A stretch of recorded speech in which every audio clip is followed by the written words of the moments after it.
Hey guys, it's Jess, and I'm back.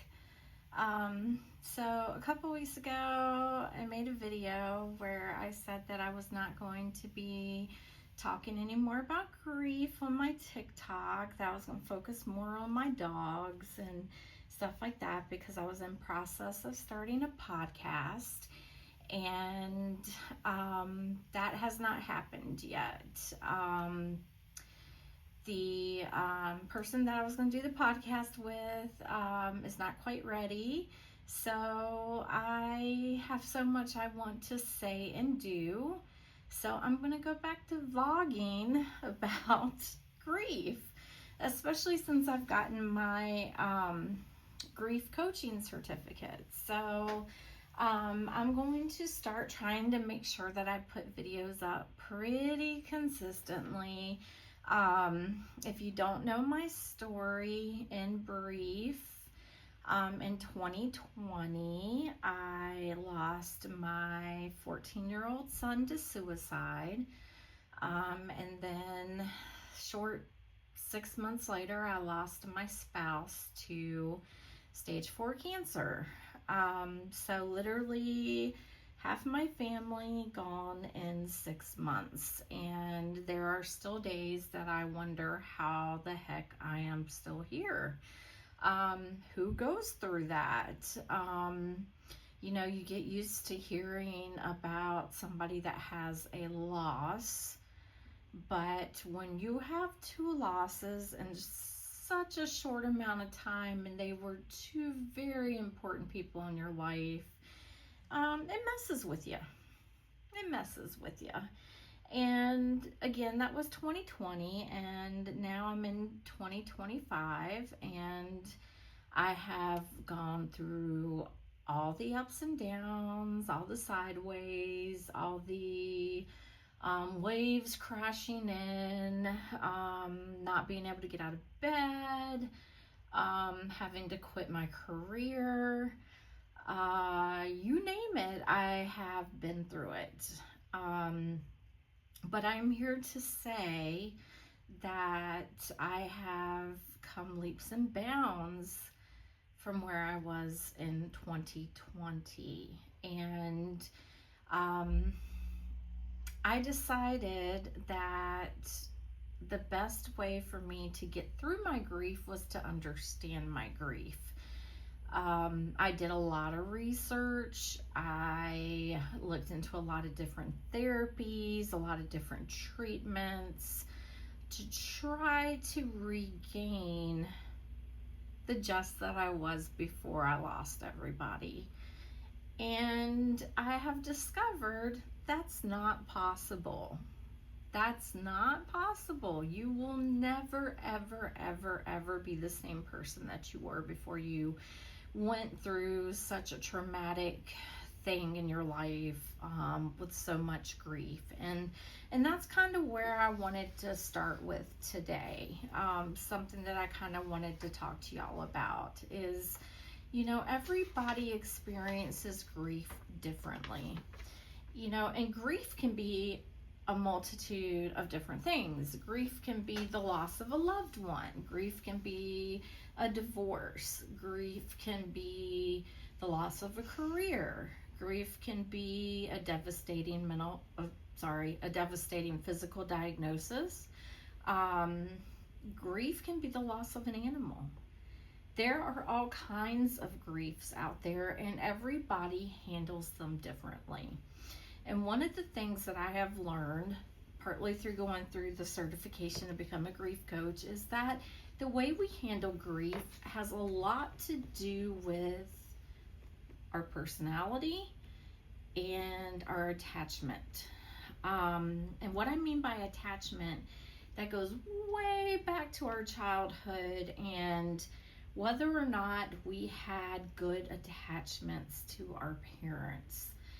And I know I'm not the only one. There's a lot of us out there that have attachment disorders because we had parents that were not there for us. Some of us had very parents that were absent, parents that didn't care about our feelings, parents that weren't there for us, parents that were abusive, whether that be emotional, physical, whatever. It was still abuse. And I personally am one of those ones that has an avoidant attachment disorder. And that is because I had to learn from an early age to, number one, read the room, know what I was walking into with my dad, whether or not I should hide, stay in my room, leave the house, whatever, or confront whatever was going on. So that led to me having an attachment disorder. So having had that attachment disorder, it greatly impacted my ability to grieve appropriately. I use that word loosely because everybody grieves differently, but those are definitely two things that led to how I grieved. And I want to stress more than anything that no two people grieve alike. No two people. There is not a book you can write on grief that will fit for everybody in every situation. There's just not. Now, we've absolutely got the 5 stages of grief, that they say that everybody goes through. And it's not linear. You could be raw one day and completely not believing this is real. The next day you can feel anger. The next day you might feel acceptance. The next day you're back to denial. It's not linear. There's no timeline on it. It is something you will deal with for the rest of your life. But that's not to say that your life is over, because my life is not over. It could have been. It could have been. I was in a very dark place for a long time.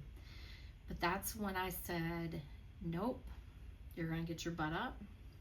You're going to get the help that you need, because you have people in this world that love you and they need you, and you have got to find a way to help yourself. And that's exactly what I did. None of it was perfect. It's still not perfect. I still have really bad days.